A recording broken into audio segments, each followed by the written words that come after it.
Hola iglesia, ¿cómo están? Espero que se encuentren muy bien en este tercer domingo de Adviento. Hoy es esa tercera semana que vamos justamente hablando de diferentes temas que preceden en esta tradición hermosa de la iglesia.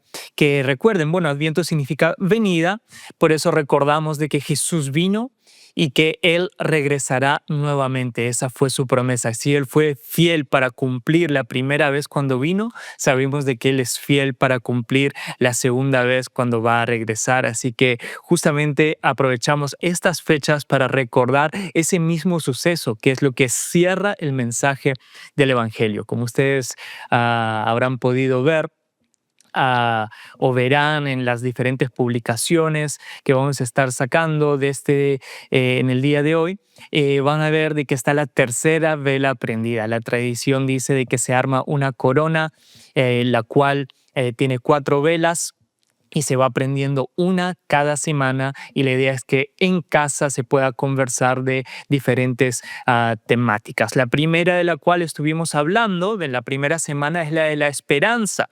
Por eso veíamos de que nuestra esperanza se basa en el hecho de que Cristo ya vino, de que Él nació, vivió, murió, resucitó y que pronto regresará. Dice la palabra de Dios en 1 de Pedro 1, 3 al 5: bendito sea el Dios y Padre de nuestro Señor Jesucristo, quien según su gran misericordia nos ha hecho nacer de nuevo a una esperanza viva, mediante la resurrección de Jesucristo de entre los muertos. Nuestra esperanza no está muerta, no estamos aferrándonos a algo vacío, algo que no tiene fundamento. Estamos aferrándonos al hecho de que Jesús estuvo entre nosotros y de que Jesús murió y de que Jesús entregó su vida por nosotros para que nosotros podamos tener salvación. Y aquí estamos, gozando justamente de esa salvación con la esperanza de que un día vamos a estar con Él. Como decíamos en ocasiones anteriores, una frase popular dentro pues de cualquier persona, incluso no creyente, es decir, que la esperanza es lo último que se pierde. Cuánto más en Cristo Jesús, que sabemos que está vivo y que está pronto por regresar. Nuestra esperanza no es vana, amados. Está puesta en un Dios vivo que venció la muerte, que nos dio vida y que viene nuevamente para hacernos justicia. Y también dice la palabra de Dios, el apóstol Pablo lo aclaraba y nos daba justamente un fortalecimiento de esta promesa para reforzar justamente nuestra fe. Y dice, esta esperanza no acabará en desilusión, pues sabemos con cuánta ternura nos ama Dios, porque nos ha dado el Espíritu Santo para llenar nuestro corazón con su amor. El hecho de saber de que el Espíritu Santo mora en nosotros es lo que tiene que llenarnos de esperanza, porque ese es el sello, esa es la marca, esa es la evidencia de que pertenecemos a Cristo Jesús, de que pertenecemos a su iglesia y de que cuando Él regrese, nosotros vamos a irnos con Él. Esta es la verdadera esperanza. Nuestra esperanza no viene de ningún hombre. Nuestra esperanza no viene de ninguna situación económica, de ningún círculo social, de ningún partido político. Viene únicamente de una persona, y esa persona se llama Jesucristo, nuestro Salvador, nuestro Redentor, el único que entregó su vida por nosotros. La segunda semana de Adviento hablábamos de la paz. Lucas 2, del 13 al 14 dice, de pronto se unió a ese ángel una inmensa multitud, los ejércitos celestiales que alababan a Dios y decían, gloria a Dios en el cielo más alto y paz en la tierra para aquellos en quienes Dios se complace. El apóstol Juan también relata las palabras de Jesús en Juan 14, 27, dice, la paz os dejo, mi paz os doy. Yo no os la doy como el mundo la da. No se turbe vuestro corazón ni tenga miedo. Vemos cómo los ángeles anunciaban a estos pastores de que la paz ya llegó. Llegó porque Cristo nació, porque el Salvador nació. Y veíamos también de que la Biblia nos muestra de que la paz no es solamente un mero estado de tranquilidad, de no tener estrés, de estar tranquilo, de que nadie nos moleste para poder ver el partido o lo que estábamos viendo en la televisión. No, no, no, no, no, no. Eso no es la paz. La paz es mucho más profundo, es algo mucho más completo. La paz abarca la armonía de todas las áreas de nuestra vida. La paz, según las Escrituras, es un estado de plenitud y bienestar, la cual se origina, por la ausencia de conflictos, pero conflictos con Dios, con nuestro Creador. Por eso la paz, como decíamos, abarca todas las áreas de la vida. Empieza por tener paz en nuestra relación con Dios. Tenemos paz con nosotros mismos y tenemos paz con los demás. Engloba todo. Y veíamos en Romanos 5:1 que la palabra de Dios dice: por lo tanto, ya que fuimos hechos justos a los ojos de Dios por medio de la fe, tenemos paz con Dios, gracias a lo que Jesucristo nuestro Señor hizo por nosotros. Tenemos paz con Dios. Y cuando tenemos paz con Dios, realmente comenzamos a conocer la verdadera paz. Aquí empieza el proceso de paz, de la verdadera paz, de la posibilidad de vivir una vida de bienestar y en armonía con todo lo que nos rodea, con nosotros mismos, familia, personas, hermanos. Aquí comienza la paz. ¿Usted quiere vivir en paz? Estoy seguro de que sí. Por eso empiece entregándole su vida al Señor Jesucristo, reconociendo su señorío, reconociendo su autoridad. Confiese sus pecados, confiese aquello que lo ha estado separando de Dios para que nuevamente nosotros podamos estar ligados, para que usted pueda estar ligado, pueda tener acceso a Dios, pueda tener una relación viva, eficaz con Dios. Eso es lo que Dios quiere para nosotros. Él quiere llenarnos de paz. Jesús mismo dijo: mi paz os dejo, la paz os doy. Una paz que el mundo no puede dar a través de ninguna experiencia, a través de ninguna vacaciones, a través de ninguna situación económica, a través de ninguna estabilidad política. No, no, no, el mundo no lo puede dar. No lo puede dar. Por más que las cosas estén bien, nuestro corazón puede estar turbado, y lo que Jesús quiere es darnos esa paz completa que solamente podemos tener en Él. Paz no es ausencia de problemas, es saber que hemos sido reconciliados con Dios por medio de Cristo tras la confesión de nuestros pecados. Amados, no dejen de confesar lo que haya entre ustedes y Dios. No dejen de confesar todo pecado. Dios no se asusta de nuestros pecados. Dios no tiene ningún problema. Él ya sabía todos los pecados que usted y yo íbamos a cometer. Y aún así fue a la cruz. Aún así no fue impedimento para Él no entregar su vida por nosotros. ¿Cómo no va a amarnos? ¿Cómo no va a recibirnos? La palabra de Dios nos dice de que si confesamos nuestros pecados, Él es fiel y justo para perdonar nuestros pecados y limpiarnos de toda maldad.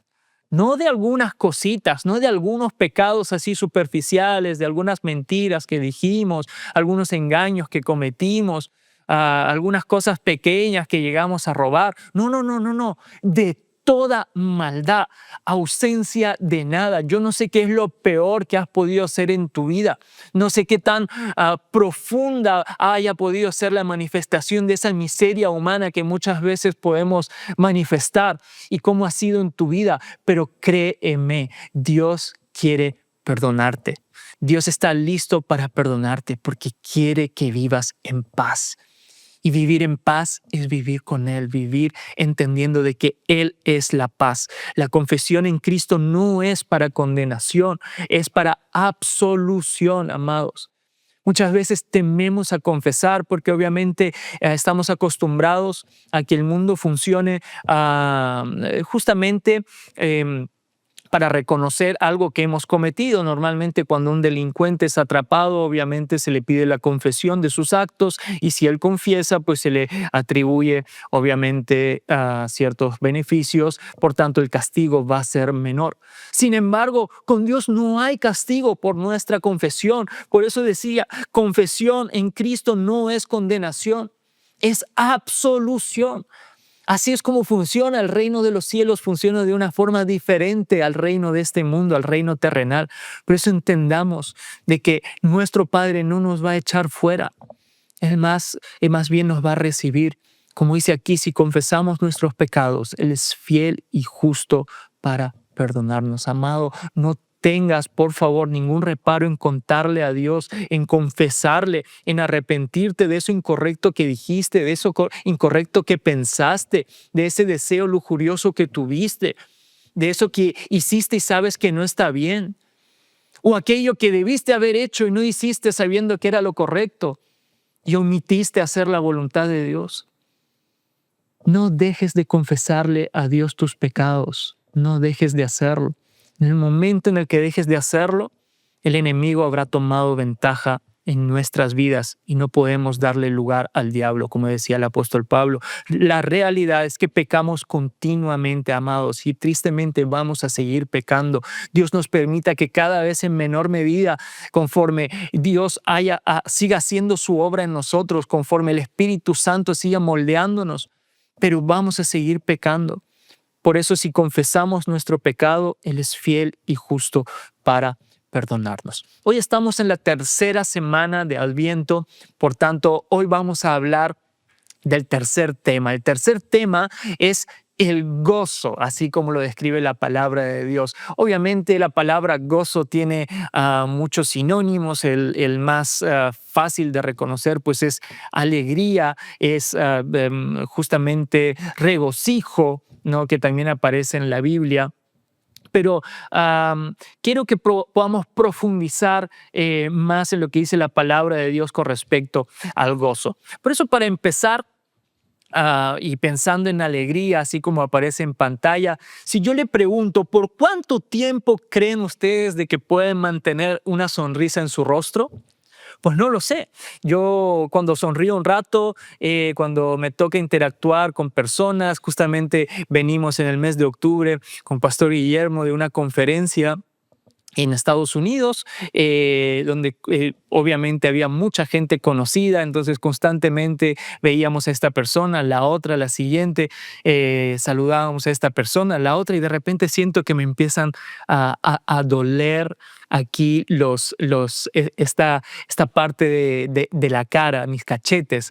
Cuando me doy cuenta es porque había estado constantemente sonriendo y que llegó un punto en el que ya me dolía la cara de sonreír en ese trato con las personas, pero obviamente sí había pausas, ¿no? Era esporádico. Imagínense estar permanentemente con una sonrisa. ¿Cuánto tiempo aguantaríamos sin que nuestros músculos de la cara aguanten? Bueno, yo les cuento, el récord mundial es de una señora, una chica, porque era chica en ese momento, que se llamaba Lisa Lester. Ella aguantó 10 horas y 5 minutos sonriendo sin parar. El antiguo récord que ella batió era de 7 horas y 32 minutos, así que lo superó con creces, casi con 2 horas y media, poquito más, así que toda una hazaña, ¿no? Sin embargo, él va más allá de una sonrisa, porque una sonrisa es algo exterior. Sin embargo, el gozo es algo interior, es un estado. Una sonrisa puede durar solo cierto tiempo, como acabamos de decir, pero el gozo es eterno, amados. La Biblia nos muestra que el gozo no es una emoción pasajera ni un estado condicionado por las circunstancias. El gozo es una realidad espiritual, una de las manifestaciones del fruto del Espíritu a través de nuestra vida y una evidencia de que Cristo vive dentro de nosotros. La alegría viene y va. Los momentos de vacilón vienen y van. Sin embargo, el gozo permanece para siempre. El gozo bíblico es la confianza profunda de que Dios está obrando, incluso cuando no podemos verlo. Ese es nuestro gozo. en saber de que aunque nuestras circunstancias nos digan lo contrario, nosotros conocemos a nuestro Padre, sabemos cuál es su promesa y que podemos confiar en Él. Nehemías 8, la segunda parte del versículo 10 nos dice esta famosa frase que muchas veces hemos escuchado: no os entristezcáis porque el gozo de Jehová es vuestra fuerza. Otras versiones dicen es vuestra fortaleza. Es aquello que nos mantiene firmes, lo que nos mantiene fuertes. El gozo supera las circunstancias difíciles, no depende de ellas, o por lo menos debería. Porque yo te pregunto en el día de hoy, ¿tu gozo depende de tu entorno? ¿Depende tu alegría, esa alegría profunda, ese gozo que solamente Dios nos puede dar, de tus posesiones? ¿Depende de tu círculo social? ¿Depende de tu posición laboral tu gozo? Es decir, si te quedas sin trabajo, ¿vas a perder el gozo que ahora tienes? Si pierdes tu círculo social, ¿vas a perder el gozo que tienes? ¿Depende de eso tu gozo? ¿Depende de lo que otros pueden hacer por ti? Cuando dejen de hacerlo, ¿tu gozo se va a desvanecer? ¿O depende de Cristo? Depende de la salvación que hemos recibido en Él. ¿Tu gozo está condicionado por el cambio de tus emociones? ¿O tu gozo es permanente, es continuo, es estable porque está basado en Cristo? ¿Qué tan fácil es para el enemigo que te robe el gozo? No lo sé. Piénsalo ahí donde estás. Pero el gozo no depende de la ausencia de problemas, sino en saber que un día nunca más los tendremos, porque vamos a estar con el Señor. Y ese gozo va a ser cumplido, va a ser pleno. Antes del nacimiento de Cristo, el gozo era una promesa profética. Fíjense lo que dice el profeta Isaías, justamente hablando de la esperanza que tenemos en el Mesías, capítulo 9, versículos del 2 al 3. Dice: el pueblo que camina en oscuridad verá una gran luz. Está profetizando. Para aquellos que viven en una tierra densa de oscuridad, brillará una luz. Harás que crezca la nación de Israel y sus habitantes se alegrarán. Se alegrarán ante ti, como la gente que se goza en la cosecha y como los guerreros cuando dividen el botín. El Nuevo Testamento nos sigue diciendo en Lucas 2:10, pero el ángel les dijo: no temáis, porque he aquí os doy nuevas de gran gozo, que será para todo el pueblo. Otras versiones: os daré noticias de gran alegría para todo el pueblo, dicen otras versiones. Amados, justamente vemos de que los ángeles nuevamente están anunciando que Jesús ha venido, y por cuanto ha venido, hay esperanza, hay una noticia de gran alegría, una alegría de que no dura por momentos, solamente cuando nos va bien, cuando tenemos estabilidad, no solamente basada en nuestras circunstancias, sino un gozo eterno, un gozo que va a ser completo, porque sabemos de que ya llegó el Mesías, llegó el Salvador, de que ya cumplió la obra que vino a hacer y que pronto regresará para culminarla y para definitivamente ver el cumplimiento pleno de ese gozo. Jesús nació y la promesa de la venida del gozo se cumplió. Ahora su Espíritu vive en mí, vive en ti, vive en nosotros, en aquellos que hemos recibido a Jesús como nuestro Salvador. Aquellos para quienes Jesús es nuestra esperanza, es nuestro dador de paz, nuestro príncipe de paz. Y ahora el Espíritu que vive en nosotros hace que su gozo permanezca, que podamos experimentar ese gozo incluso en medio de la tormenta, incluso en medio de un tiempo de adversidad. Jesús regresará y ese gozo será completo para siempre. Por eso, amados, en estas fechas de Adviento, de recordar su venida, tenemos que entender esto: el gozo no es una emoción, es una promesa. Y si Dios nos dio esa promesa, se va a cumplir. No es un sentimiento. Ese gozo se llama Jesús. Es Jesús. Fíjense que el gozo también es un mandato, hablando de circunstancias y de que depende de nuestras circunstancias. El apóstol Pablo nos dice en Filipenses 4:4, estén siempre llenos de alegría en el Señor. Lo repito, alégrense. Es un mandato. El apóstol Pablo, inspirado por el Espíritu Santo, nos está dando un mandato de parte de Dios. No se olviden de estar llenos de alegría, regocíjense, alégrense, estén siempre llenos de la alegría en el Señor. Y amados, lo más loco de esto es que el apóstol Pablo está diciendo esto en la cárcel, encarcelado. Yo no sé, seguramente fue torturado, seguramente fue golpeado. Yo no sé el tipo de trato que recibió. No es lindo estar en una cárcel. Y él en medio de la cárcel está exhortando a la iglesia y recordándoles, sea cual sea la circunstancia, estés pasando lo que estés pasando, estés sufriendo lo que estés sufriendo, no te olvides de que tienes que alegrarte en tu Señor. Alégrate. No es una sugerencia, es un mandato. Dios nos pide obediencia y esa obediencia no depende de nuestras emociones. Ay, hoy no me apetece obedecer al Señor. No, estoy muy triste, estoy muy deprimido, hoy no me voy a alegrar.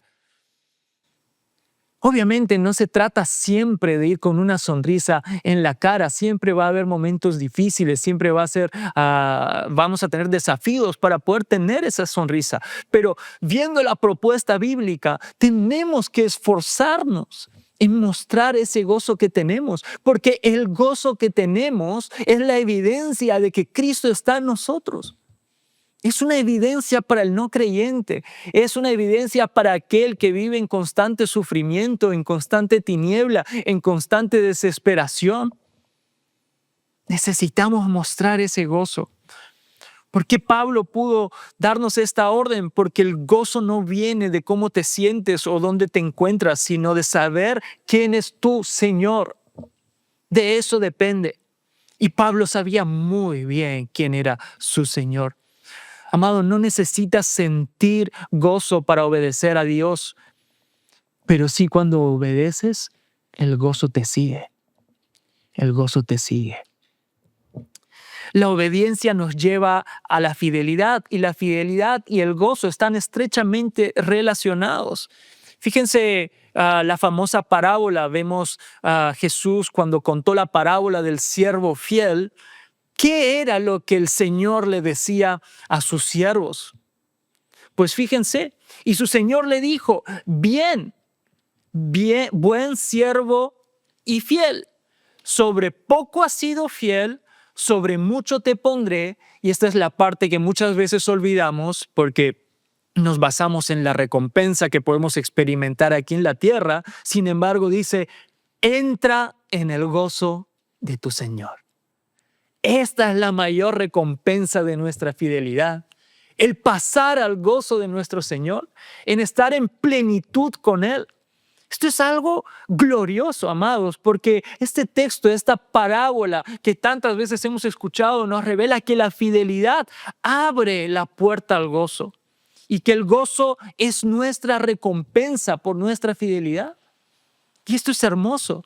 En otras palabras, nos gozamos porque hemos recibido a Jesús y recibimos gozo cuando respondemos con fidelidad a Cristo. ¿Ven cómo se retroalimenta? Obviamente, mientras tanto, el Espíritu Santo va generando gozo, va trabajando en nosotros, va haciéndonos ver de que no hay mayor satisfacción que estar plenos en el Señor y que independientemente de las circunstancias yo me gozo, porque aunque ahora no estoy experimentando alegría, aunque ahora veo adversidad, veo sufrimiento, yo sé de que un día eso va a terminar. Yo sé de que esto es solamente temporal, de que no va a durar por mucho tiempo. De que habrá un día en el que esto se va a acabar, donde ya no habrá llanto, ya no habrá dolor, sino que habrá gozo, alegría. Y cuando somos fieles, pasamos al gozo de nuestro Señor. Cuando somos fieles y hacemos aquello que Dios nos llamó a hacer y hacer, experimentamos el verdadero gozo. Todos conocemos al salmista, al rey David, y el rey David tuvo un episodio muy difícil en su vida, posiblemente el más difícil de todo lo que leemos de él, y es todo lo que comenzó a raíz de la infidelidad que él llegó a cometer. Obviamente una infidelidad tanto para con Dios como en lo natural, para con sus relaciones matrimoniales, aunque bueno, yo sé que era rey, tenía concubinas, tenía muchas mujeres en aquel momento, podías tener muchas, pero nunca fue una recomendación bíblica, la verdad. Si vemos el texto, vemos de que la Biblia más bien te aconseja ah, evitar eso. Pero obviamente sabemos de que él un día teniendo que estar en la guerra, estuvo en su casa decidiendo de que iba a descansar, entonces se asomó a la terraza y vio enfrente, obviamente, una mujer desnuda que se estaba bañando. Esa mujer se llama Betsabé. Y obviamente conocemos el resto de la historia. Posiblemente él la manda a traer, termina acostándose con ella, cometiendo adulterio porque la señora estaba casada. Y y obviamente luego manda a matar a su esposo, que lo pongan en la primera línea de la batalla para que sea el primero en morir. Y bueno, prácticamente lo manda a matar. Y todo eso generó toda una serie de consecuencias. ¿Por qué? Porque sí, Dios lo perdonó definitivamente y Dios nunca se arrepintió de decir de que él era un hombre conforme al corazón de Dios, pese a todo lo que cometió. Sin embargo, sí hubo una consecuencia, y es que los profetas le dijeron de que la espada no desaparecería de su casa, ¿no? Estoy parafraseando, obviamente, ustedes pueden ver el relato, pero esto lo llevó a otra situación muy dolorosa, la cual hizo de que toda su familia fuese en decadencia, se fuese desintegrando. Como tuvo muchas esposas, él tuvo hijos con diferentes mujeres. Entonces, él tuvo una hija llamada Tamar, y vemos en la Biblia de que su propio hermano abusó de ella, la violó, y sin embargo, David no hizo nada. Absalón se enteró de eso, su otro hijo, y fue corriendo donde su padre y le dijo: Padre, ¿te has enterado de lo que ha sucedido? Mi medio hermano ha violado a mi media hermana y ha abusado de ella. ¿Y qué vas a hacer? Y la Biblia solamente nos dice de que él se enojó. Ya está, se enojó, no hizo nada más. Obviamente eso despertó a ira a su hijo Absalón, y su hijo Absalón decidió de que él iba a hacer justicia. Y, y obviamente David estaba pasando un momento muy difícil a nivel familiar, a nivel emocional a lo largo de su historia. También su hijo Absalón comienza a convencer a la gente, comienza a crear una rebelión en contra de su padre, hasta tal punto de que sacan a David como rey y ponen a su hijo Absalón, y Absalón le quita la corona a su padre y empieza a reinar. Y David solamente estaba triste. David solamente se estaba dando cuenta de que realmente había sido infiel, de que realmente la infidelidad tiene consecuencias. Y obviamente no solamente la infidelidad en las relaciones, sino la infidelidad espiritual. A eso me refiero en primer lugar. Y, y en medio de su tristeza más profunda, él hace una oración honesta y le dice a Dios, más bien, él escribe el Salmo 51, porque si podemos analizar los salmos, hay un antes y un después en el libro de los salmos con la vida de David. Unas son los salmos del 1 al 50 y otros son del 51 en adelante, ¿no? Y él escribe el Salmo 51 justamente en medio de esta circunstancia difícil, y él le dice al Señor: vuélveme el gozo de tu salvación, y espíritu noble me sustente.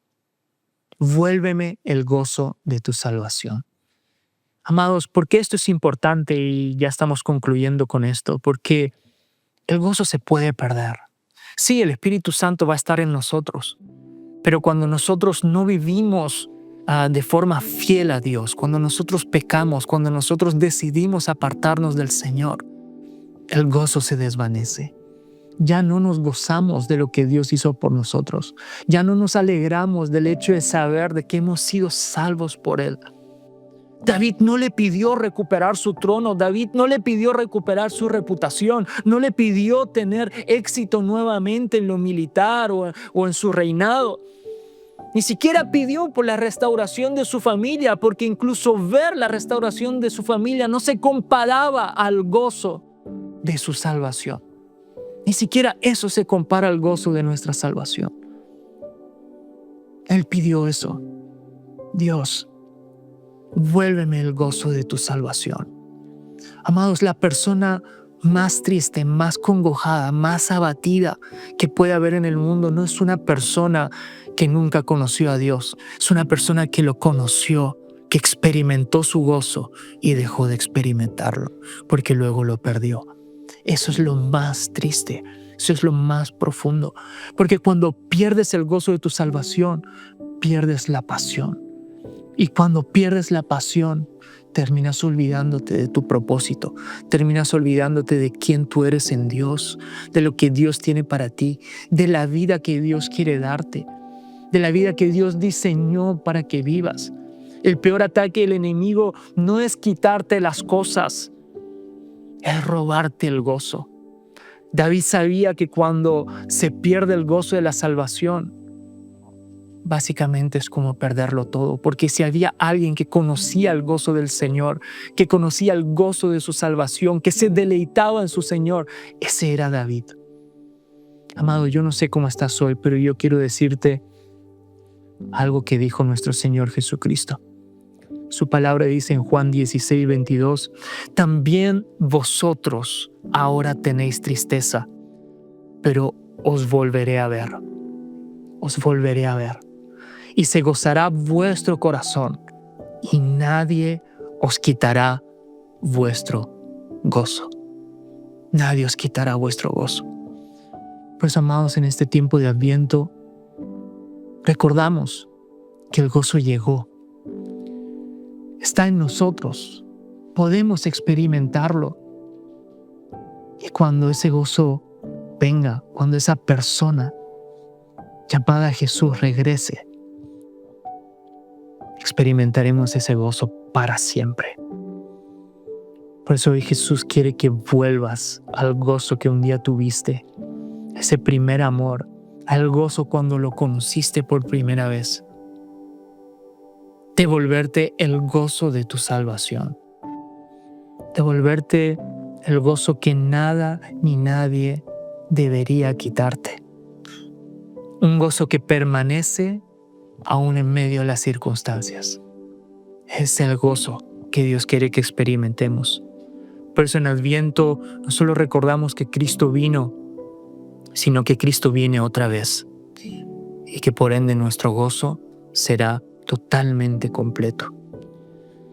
Amados, así como vimos en semanas anteriores, así como todo seguidor de Cristo está llamado a vivir una vida con esperanza y paz, así también está llamado a vivir una vida con gozo. Con gozo. Alégrate en el gozo de tu Señor. Dios te bendiga. Espectacular. Gracias por conectarte. Espero que la prédica y nuestro servicio haya sido de gran bendición para tu vida y la vida de toda tu familia. Queremos animarte. Si tienes alguna petición de oración, contáctanos a través de las redes sociales, que estaremos prestos con todo un equipo de intercesión de lunes a sábado, orando e intercediendo por tus peticiones.